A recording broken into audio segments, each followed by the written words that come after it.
नमस्कार दोस्तों, मैं डॉक्टर राजकुमार आर चौबे। मैं एमडीएस हूँ और मेरी प्रैक्टिस गाजीपुर तथा वाराणसी दोनों ही जगह है। आज हम लोग एक केस डिस्कस करेंगे।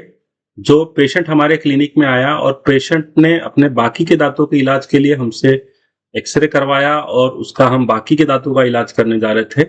लेकिन जब बाकी के दांतों का इलाज करने के लिए हमने एक्सरे किया तो एक्सरे में हमने देखा कि राइट साइड के नीचे के जबड़े में काफी ज्यादा रेडियोल्यूसेंसी थी और एक दांत हड्डी में फंसा हुआ था। आप इस एक्सरे में देख सकते हैं कि वो दांत कैसे फंसा हुआ है। जब हम रेडियोग्राफिकली इसको डायग्नोसिस करते हैं तो इसको हम लोग डेंटिजरस सिस्ट बोलते हैं। डेंटिजरस सिस्ट क्या होता है?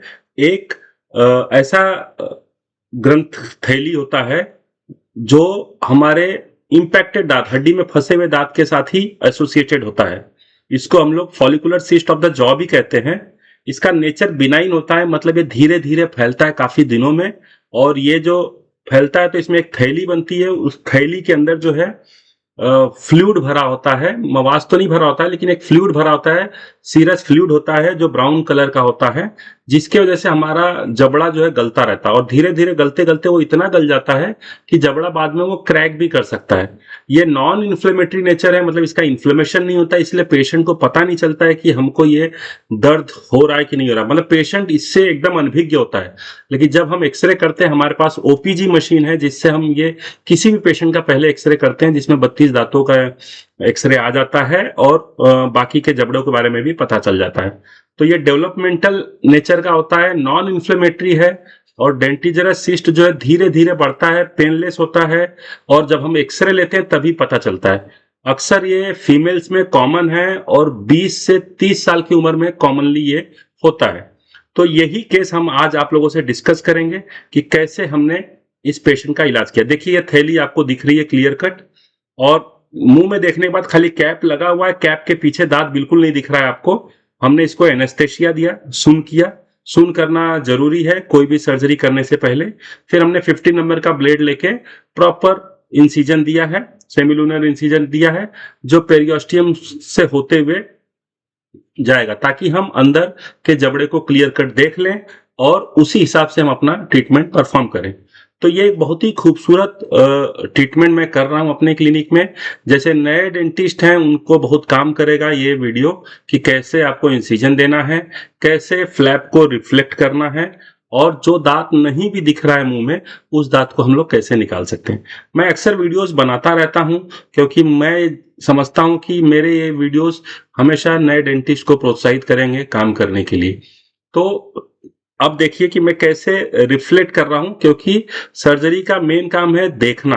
अगर जब तक दिखेगा नहीं आप काम नहीं कर सकते। बोन को हम कट कर रहे हैं क्योंकि हमको अंदर का दांत दिखना चाहिए। जब दांत दिख गया, गटरिंग हमने प्रॉपर कर दिया, तब हमने अपेक्सो से उसको एलिवेट किया है। धीरे धीरे एलिवेट इसलिए किया हमने कि हमारा जो है दांत वो निकल जाए। देखिए वो दांत निकल गया, और दांत निकला। सबसे खूबसूरती इस ट्रीटमेंट की ये है कि दांत के साथ साथ वो थैली भी निकली है। उस थैली को देखिए, हम थैली को छू के आपको दिखा रहे हैं। ये थैली देखिए कैसे है। इसमें पूरा फ्लूइड भरा था, अभी वो सिकुड़ गया है। क्यों सिकुड़ गया? क्योंकि फ्लूइड इसमें भरा था, लेकिन जब हम सर्जरी कर रहे थे उसी दौरान वो पंक्चर हुआ है और वो पूरा फ्लूइड उसमें से डिस्चार्ज हो गया। अगर हम इसमें सलाइन भरे तो ये फिर से वापस से फूल जाएगा। तो ये इसका इलाज का तरीका है। आप ऐसे अपने दांत को निकलवा सकते हैं। मेरा नंबर नीचे डिस्प्ले होता रहता है, आप इस पे कॉल कर सकते हैं। अगर कोई क्वेश्चन आपके मन में अराइज हो रहा है तो आप व्हाट्सएप मुझे कर सकते हैं। देखिए उसी थैली में हमने फंसाया है इस दांत को और उठा के दिखा रहे हैं आपको एक प्रैक्टिकलिटी के रूप में। और जो सॉकेट खाली हुआ, देखिए कितना बड़ा सॉकेट अंदर था। मतलब दांत तो छोटा ही था, परंतु वो थैली के प्रेशर के वजह से, पॉजिटिव प्रेशर के वजह से बोनी रिजॉर्प्शन होता है।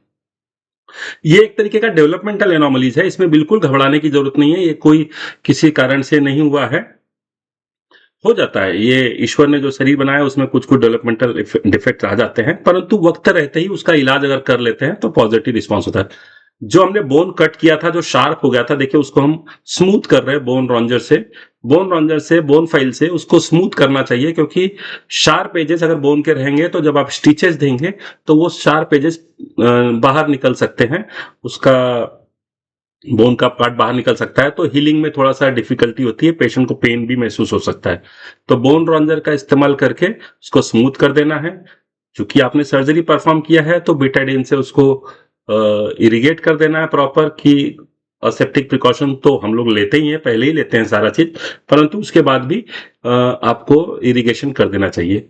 30 का monofilament suture, non absorbable suture हम लगा रहे हैं। सूचर भी बहुत सुंदर है, बहुत कीमती सूचर होता है, लेकिन हाँ, सूचर यही लगाना चाहिए हम लोगों को, नॉर्मल थ्रेड वाला सूचर नहीं लगाना चाहिए। थोड़े पैसे इसमें खर्च होते हैं, परंतु ये सूचर सबसे अच्छा सूचर माना जाता है।